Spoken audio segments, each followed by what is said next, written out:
A lot of people invested in the stock market hoping to get high returns, but some of them succeed and some don't. The primary reason behind this is a lack of discipline and patience. The stock market can be your best friend one day and your worst enemy the next day.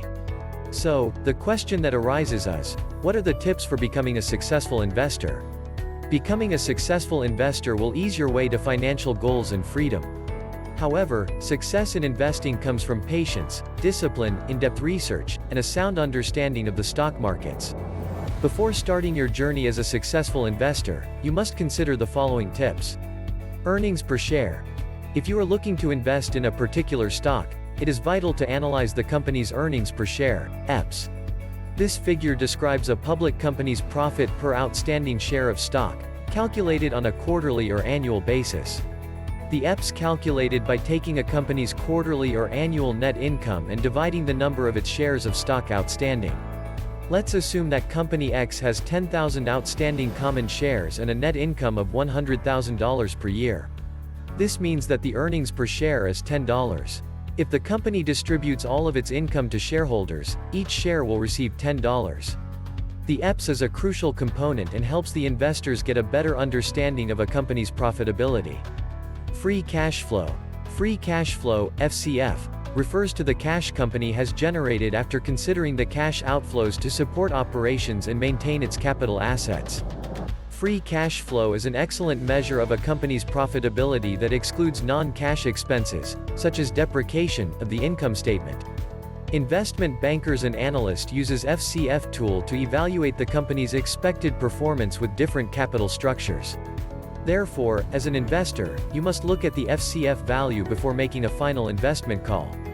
You should go for a company with a good history of free cash flows and is expected to produce the same results in the future. Revenue growth. Another critical component to look at while investing is the revenue growth rate. Revenue growth is generally the increase or decrease in a company's sales between two periods. This figure represents the degree to which a company's revenue has grown or fallen over the periods. For instance, if a company has generated $50 million in revenue for 1 year and $75 million in the next, it has revenue growth of 50%, thus becoming a good investment opportunity. Revenue growth rate calculates annual growth by comparing the previous period's revenue with the current period's revenue. Each period must be of equal length to overcome discrepancies in the outcome. Return on equity, ROE. The return on equity is one of the most commonly used financial ratios.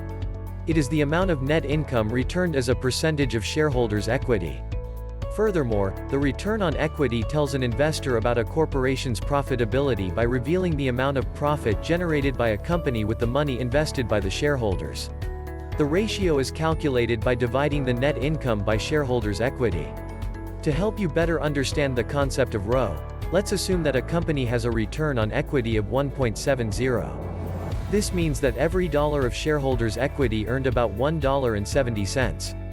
In simple words, the shareholders saw 170% return on their investments.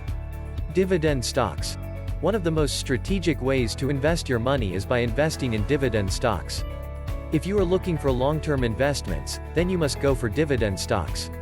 The primary benefit of investing in a dividend stock is that you are getting paid dividends and is a way for investors to get paid when the market is down, when capital gains are hard to achieve. It is wise to look for companies that have a strong history of paying out dividends to their shareholders. Moreover, dividends investment will help you take advantage of the compounding effect. Your profits will be reinvested in the business for a greater return. Capital gain, loss. Another way of analyzing a company before investing in it is by predicting your capital gains or losses. Capital gain is the profit one earns on selling an asset like stocks, bonds, or real estate. A capital gain is when the selling price of an asset exceeds its purchase price. Let's assume you bought a stock at $50, and after 2 years, the stock price rises to $100, and you sell it.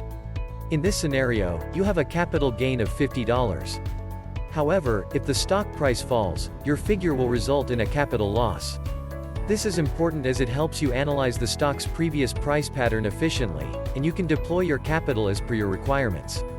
Whenever you sell, it will trigger a capital gain or loss, and you will be taxed for that. To avoid this, don't sell. That's why you should also invest in companies that have good management practices and as a long-term hold like Disney. EBITDA. EBITDA, earnings before interest, taxes, depreciation, and amortization, is a standard tool many investors use to make comparisons between two or more companies with different capital structures or tax jurisdictions. Let's assume two companies with different capital structures but a similar business model. Company A has an EBITDA of $20 million, and Company B has an EBITDA of $17 million. This reflects that Company A is trading at a higher total value than Company B IPOs. Lastly, a good way to invest your money is by analyzing the IPOs. Initial public offerings, IPO, is the first time a private company's stock is sold to the public.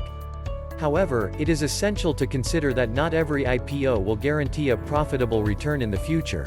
Therefore, there are some things you must analyze before investing in an IPO. Firstly, you must learn everything you can about the company and its business model before investing. Secondly, try to select an IPO that has the backing of a prominent investment firm. Lastly, if the company is worth over $1 billion, it has potential to offer good returns. These factors add to the credibility of the IPO. Moreover, do not make an investment decision based on what your broker says about the IPO. You should do your due diligence. Final thoughts. Investing can be complex, but if you follow these tips and try to study the mindset of successful investors such as Warren Buffett, you will get to know that their investing habits are simple yet disciplined. They focus on analyzing the intrinsic value of stocks. Intrinsic value refers to some fundamental, objective value contained in an object, asset, or financial contract. If the market price is below that value, it may be a good buy and a good sell if it's above.